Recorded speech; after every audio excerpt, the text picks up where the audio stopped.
लिखा है कि हम एक रेक्टेंगुलर पेपर और विथ 14 सेंटीमीटर को अलोंग इट्स विथ रोल करके एक सिलेंडर बना रहे हैं। और इस सिलेंडर का हमें रेडियस गिवन है 20 सेंटीमीटर और हमें इस सिलेंडर का वॉल्यूम फाइंड करना है। अब देखो, अगर हम एक रेक्टेंगुलर पेपर और विथ 14 सेंटीमीटर को अलोंग द विथ रोल करेंगे तो जो सिलेंडर बनेगा उसका हाइट भी तो 14 ही होगा, क्योंकि इस सिलेंडर का हाइट और रेक्टेंगुलर पेपर का विड्थ दोनों इक्वल होगा।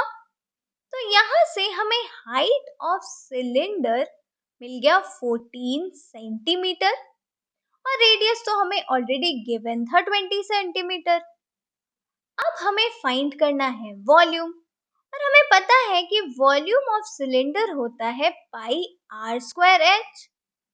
तो अब इसका वॉल्यूम हो जाएगा pi into R square into H. अब आर है 20 और एच है 14 और पाई को हम ले लेंगे 22/7। तो ये हो जाएगा 22/7 इंटू 20 स्क्वायर इंटू 14। अब 20 स्क्वायर को हम लिख देंगे 20 इंटू 20। तो ये हो गया 22/7 इंटू 20 इंटू 20 इंटू 14। अब यहाँ 7 2 ज़ा 14 हो गया, तो हमें मिल गया 22 इंटू 20 इंटू 20 इंटू 2। अब 22 इंटू 2 करेंगे तो हमें मिलेगा 44 और यहाँ 0 है तो 22 इंटू 20 हमें मिल गया 440।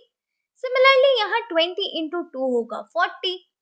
तो यहाँ 440 इंटू 40 को हम लिख सकते हैं 44 इंटू 4 इंटू 100। अब 44 इंटू 4 हमें मिलेगा 4 4 ज़ा 16, 4 4 ज़ा 16 plus 1 17।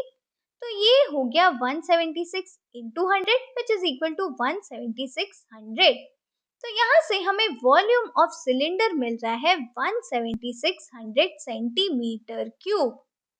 Therefore, volume of cylinder is equal to 176 centimeter cube.